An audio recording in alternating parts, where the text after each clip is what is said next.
Olá, voltamos com o programa Notícia de Frente. Agora vamos diretamente para Brasília, porque você já sabe, já anunciamos aqui sobre a PEC dos precatórios, que pode abrir caminho para Auxílio Brasil, mas foi apenas a primeira votação que aconteceu na madrugada.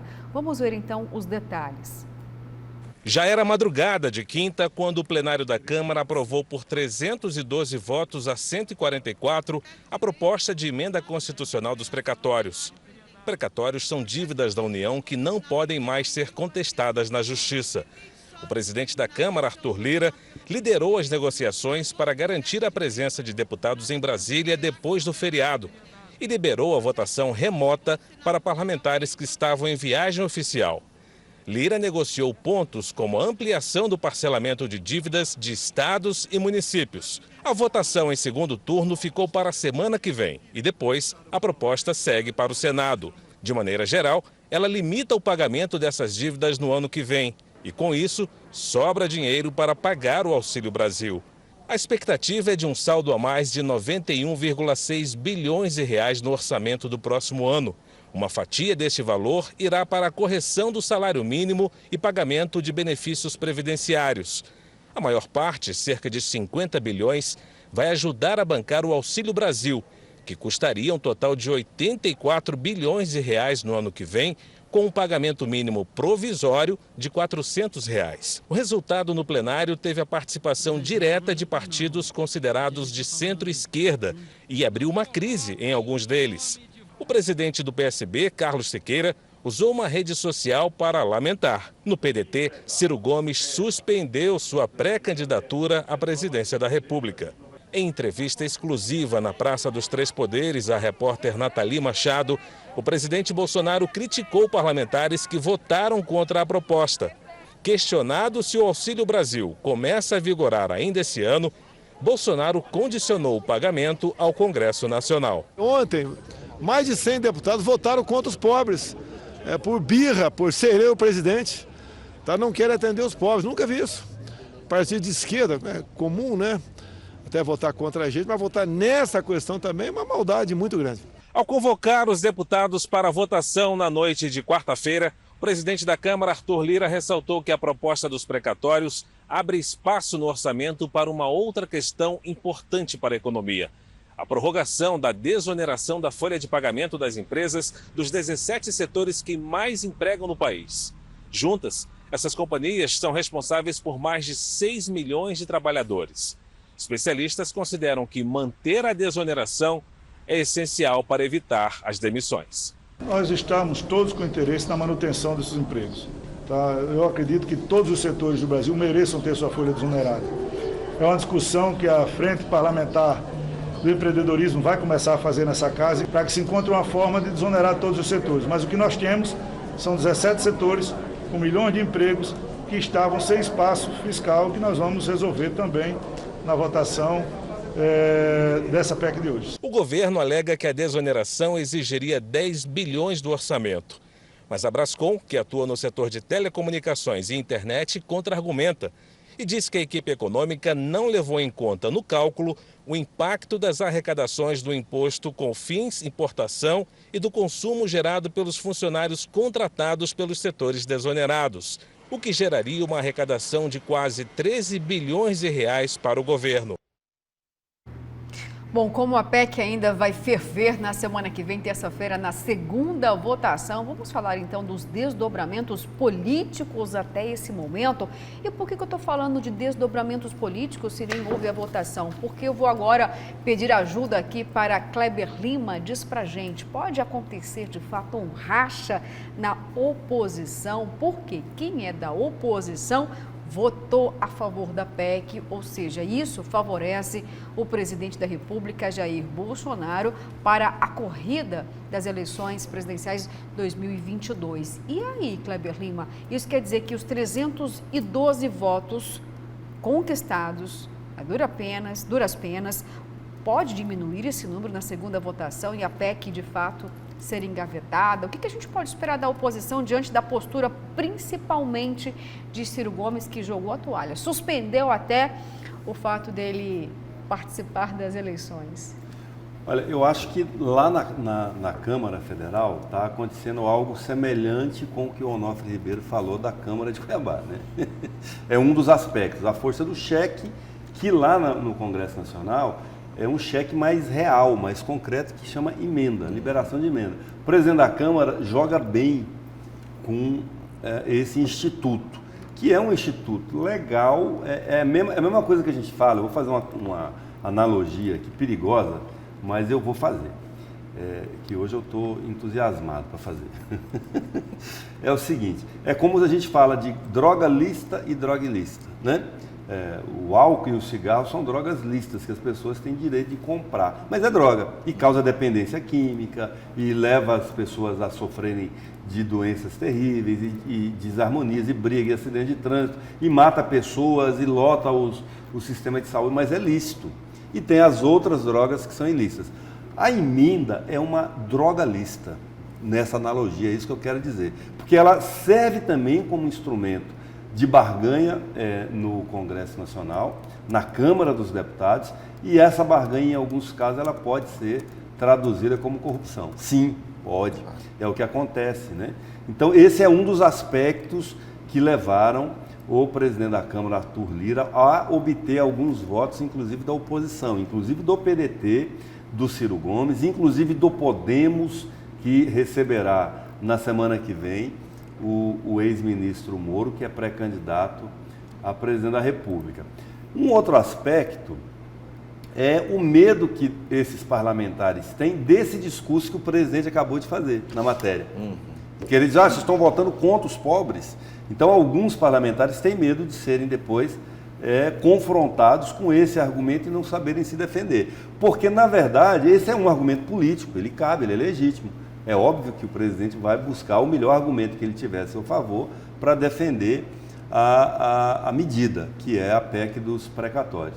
Agora, o que a oposição que está mais consequente nesse debate está falando é que, muito longe disso, que você está usando essa coisa da segurança social, do Auxílio Brasil, como pretexto, mas o que o governo está buscando nessa PEC dos precatórios é tentar resolver o furo de caixa que ele tem, que ele não está conseguindo fechar. Sim. Então vai muito além disso. Por muito menos que isso, a ex-presidente Dilma foi acusada de pedalada fiscal e foi cassada, né? Por muito menos que isso. Então eu vejo que a atitude do Ciro Gomes, quando ele ontem, né, assim que nós demos isso ontem aqui, essa notícia, em primeiríssima mão, logo cedinho ontem, de que tinha sido aprovada com votos da oposição, só 4 votos, né? E do PDT, inclusive, é dizer o seguinte: olha, se vocês querem de fato ter um candidato a presidente da República, vocês precisam mudar a postura de vocês. Agora, isso é simbólico também, porque nenhum candidato mede a sua viabilidade eleitoral com base em apoio legislativo, né? Não são os 27 deputados do PDT que vão determinar a chance real do Ciro Gomes. O Bolsonaro, quando foi eleito presidente em 2018, tinha menos deputados do que isso do lado dele. Ele elegeu a bancada dele e que hoje também já não conta mais com aquela bancada toda. Então esse é um jogo político. Eu acho que o Ciro quis medir aí a coerência da bancada do PDT e acredito que ele não deixaria de ser candidato a presidente por conta disso. Era mais fácil eles expurgarem o PDT, expulsarem meia dúzia aí e manter a candidatura se o projeto for consistente. E já houve uma certa consequência essa pressão que o Ciro Gomes fez, porque o presidente do partido, Carlos Lupe, horas depois, já disse que, ou indicou, pelo menos nas redes sociais, uma certa mudança de opinião, de orientação em relação à bancada do PDT para essa segunda votação, né?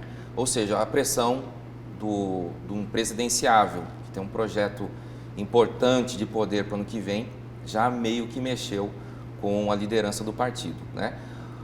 Por outro lado, o presidente Arthur Lira se mostra um pouco mais tranquilo em relação à segunda votação, porque ele diz que já na segunda-feira, na terça-feira, se não me engano, nessa sessão, muitos ausentes estarão em Brasília, né?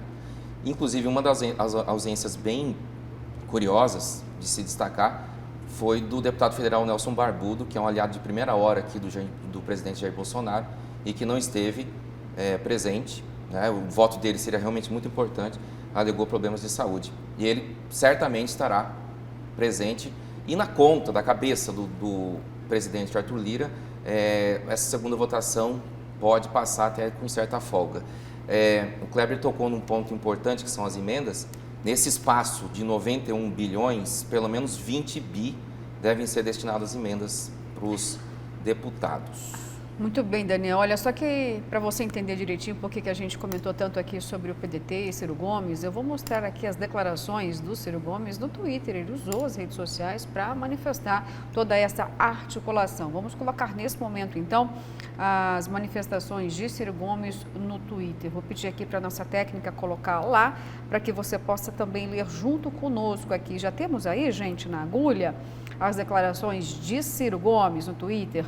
Bom, eu vou começar antecipando aqui, então, a declaração dele. Deixa eu colocar aqui, não vai ter uma visão perfeita, mas vamos tentar. Olha só.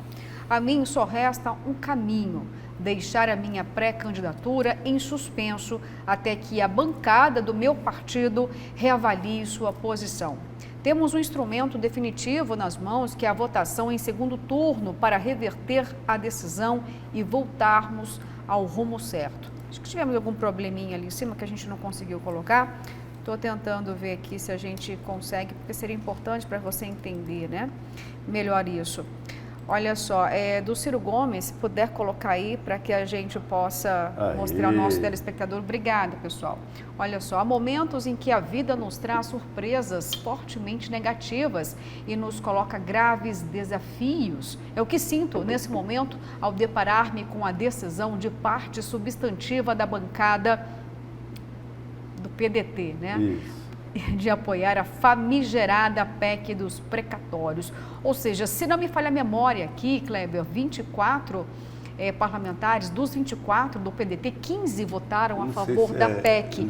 Se esse for o número, exatamente, se esse for o número, pode realmente ter um efeito prático aí. Vocês já deliberaram a respeito, falaram aqui, mas as declarações são fortes. Podemos ter um número, um placar muito diferente desse?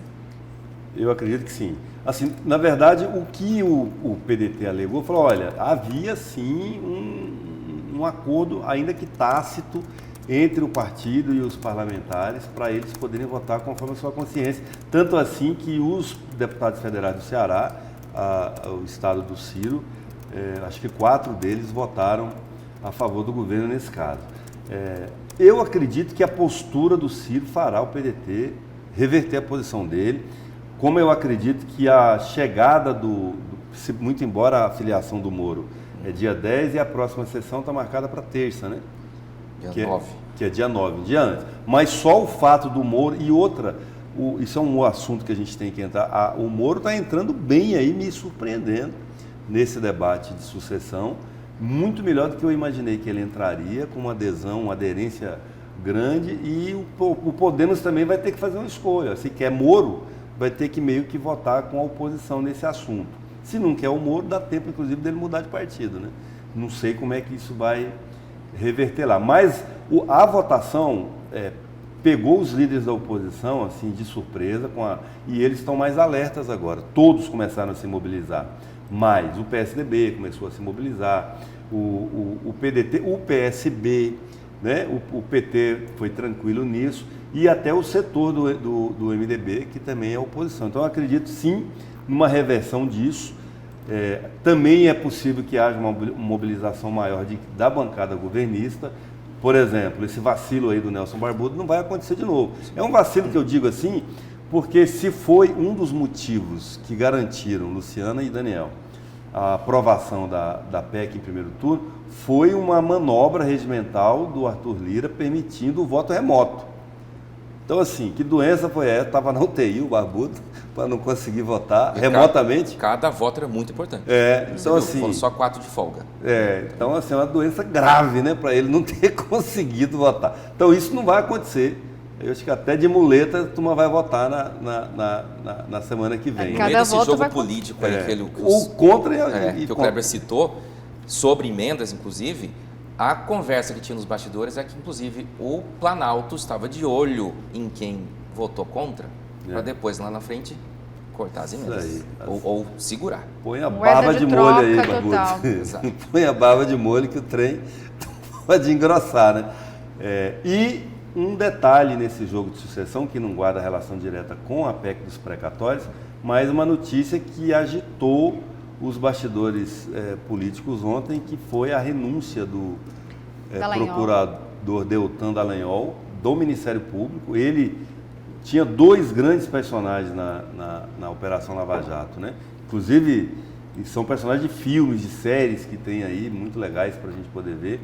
Um era o juiz, Sérgio Moro, que decidiu, que deu as decisões que levaram à prisão do presidente Lula, e o outro é o promotor, o procurador da República, que fez as denúncias e fez os pedidos, que é o Deltan Dallagnol, que ontem falou: não quero mais saber de Ministério Público, eu posso contribuir mais com o Brasil na política, e deve ser candidato ou a senador, ou a deputado federal, ou quiçá até vice do Moro, quem sabe, né? Porque ele toma essa decisão na antivéspera aí da filiação do Moro, e a oposição já está dizendo, os petistas especialmente, eu não avisei que tudo que eles fizeram era com interesse eleitoral. Está aí, todo mundo vai, pelo menos agora, vão estar na trincheira certa, né? Vamos ver quem que tem mais garrafa para contar aí nessa... Porque para alguns surpreendeu essa decisão do procurador, para outros não, porque quem pensava realmente que existia um projeto ou uma intenção política por parte do Moro e do Dallagnol desde a época da Lava Jato, né? Agora, até o questionamento que é importante que a gente faça nesse momento é se existir, de fato, uma chapa lavajatista como essa, Moro e Dallagnol, se ela não tira um pouco o papel de grande rival do presidente Bolsonaro, que esse papel hoje está com o presidente Lula. O antagonismo, né? O antagonismo, exatamente. Eu acho que sim. Não é à toa que o Moro, por exemplo, e aí eu vou de novo voltar para a postura do Ciro Gomes. A gente ontem passou aqui muito rápido pela pesquisa, mas ela já mostra o Moro empatado com o Ciro. Sim. Né? Que era o único da chamada terceira via, que ficava entre 8% e 10%, 12% das intenções de voto. O Moro ontem já encostou com ele, sem se filiar, sem oficializar a pré-candidatura. Na medida em que ele entra para valer nesse jogo, pescando na lagoa dos bolsonaristas, aonde tinha voto do Bolsonaro, a possibilidade dele crescer rápido é grande. Isso pode ser, então, entendido, esse comportamento do Ciro também, como já uma janela que ele abriu para sair de cena caso não se viabilize. Ele tem motivo agora. E o Moro, caso saia de cena realmente o Ciro Gomes, apesar de serem eleitorados diferentes, assumiria esse protagonismo da terceira via. Terceira via. E tirando, eu concordo com você, Daniel, ele prejudica mais o Bolsonaro no primeiro momento. E qual seria o perfil desse eleitor de Moro? Porque do Bolsonaro foi aquele eleitor que não queria mais corrupção, mas agora a gente tem uma outra temática aí, tão importante quanto a economia, equilibrar a economia. Qual seria então o perfil desse eleitor de Moro? O que eu vejo, Luciana, é que aquele eleitor anticorrupção era, na verdade, o eleitor do Moro, que na eleição era representado pelo Bolsonaro, porque o Moro até então não era juiz, né?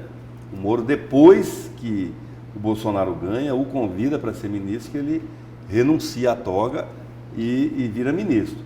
Na medida em que ele rompe com o Bolsonaro, os mais extremistas do bolsonarismo começaram a bater nele. Mas aquele cara mais equilibrado, né, que era coerente desde o princípio com essa bandeira anticorrupção, a tendência é ficar com o Moro. Até porque a pessoa, quando assume o governo, contra o Bolsonaro também já há um monte de questionamentos de ordem moral e ética, né? E de corrupção. Mas não tem nada comprovado, mas tem questionamentos. A dúvida já é cruel para ele. Para quem se sustentou toda uma plataforma em cima da ética. Então, a dúvida contra uma pessoa assim, que é vestal da moral, já é muito grave. E o Moro entra com essa tranquilidade de não ter sido o governo ainda. Ou seja, ele não é vidraça. E sai do governo no momento acusando o presidente de tentar manipular a Polícia Federal. Então ele sai para preservar, em tese, ele sai do governo para preservar a ética. Então inclusive ontem já houve uma troca de acusações entre o presidente e o Moro, sobre a atuação da Polícia Federal. O presidente já falou para a imprensa, falou, olha, o Moro queria condicionar a permanência dele, ou ele queria concordar, na verdade, com a indicação do diretor da Polícia Federal, se eu o indicasse para o Supremo Tribunal Federal, já tentando dar uma queimada no Moro, já prevendo que o Moro vai pescar na lagoa dele, pescar votos na lagoa dele. Eu imagino que o perfil do eleitorado do Moro seja essa parcela da direita que ficou um pouco aí decepcionada ou muito com o presidente e que está imersa nesse grande contingente de indecisos, vamos dizer assim, até agora, né? Então o Moro acho que vai ter que focar nessa parcela aí do eleitorado e eu acho que ela é muito grande, né? Tá certo. Esgotamos os assuntos nacionais? Mais ou menos, né? Isso é um poço sem fundo, né? Nós esgotamos hoje, né? A gente vai continuar falando muito aqui, é porque o nosso tempo está esgotando. E aí eu teria só um minutinho. Eu só quero fazer um paralelo com... Não é a primeira vez que pessoas egressas, vindas da magistratura e do Ministério Público ingressam na política, né? Não é, inclusive, em Mato Grosso. Nós temos aqui a experiência do ex-governador Pedro Taques, que era um promotor super atuante no Ministério Público Federal, veio para a política e aí as pessoas têm condição de avaliar como é que foi o desempenho dele, né? Não só aqui, em Goiás, no Brasil inteiro, tá? Juíza Selma também. Juíza Selma, exatamente, bem lembrado, Daniel. Aqui, um do Ministério Público, o outro da magistratura. Então nós temos essa dupla Moro e Dallagnol, não chega a ser uma novidade para nós mato-grossenses. Nós já sabemos o que dá essa turma aí na política, né? Tá certo, gente. Olha só, o tempo está acabando, infelizmente, como passa rápido, né?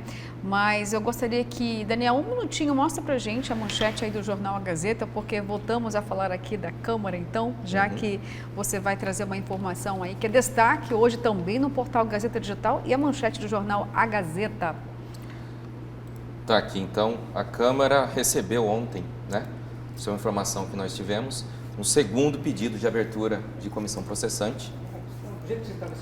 Só para pedir para o Daniel posicionar ali para a câmera, isso, exatamente, só para que a gente possa mostrar para você a manchete do Jornal A Gazeta. O segundo pedido de impeachment do prefeito Emanuel Pinheiro já está sobre a mesa, lá da mesa diretora da Câmara Municipal e deve entrar em análise nos próximos dias. A oposição até acredita que outros pedidos devam aportar ali no Legislativo, além desses dois. Tá certo, Daniel, obrigada, viu? Bom, gente, agora, como tá acabando, eu vou para o futebol aqui, porque Campeonato Brasileiro sem inspiração, Cuiabá fica no 0-0 com a Chapecoense na Arena Pantanal. Cuiabá e Chapecoense ficaram no empate por 0-0 na noite desta quinta-feira na Arena, em partida antecipada da 31ª rodada do Campeonato Brasileiro. Daniel, não foi dessa vez para o Cuiabá, isso mesmo? O pessoal estava esperando 3 pontos, né, já porque a Chapecoense é a lanterna do campeonato, mas é muito difícil enfrentar um time assim, joga trancadinho, fechadinho. Bom, foi um ponto, acho que tem que ser valorizado, o Cuiabá está a 6 pontos da permanência na Série A de 2022. Já sei o que você vai dizer, Kleber Lima. Vai, Corinthians! Bom, gente... Quando o assunto é futebol, esse é meu bordão. Vai, Corinthians! Gente, olha, acaba por aqui, sexta-feira. Curta muito esse final de semana, com muito juízo, com muita felicidade, amor no coração, tá bom, gente? Fiquem com Deus, obrigada pela audiência da semana inteira. Sem exaltação. Juízo no fim de semana. Né? Juízo, né? Juízo. Tá certo, Kleber Lima, Daniel, obrigada, viu? Até segunda-feira, gente, às 6 horas da manhã em ponto, aqui com essa bancada de pensadores.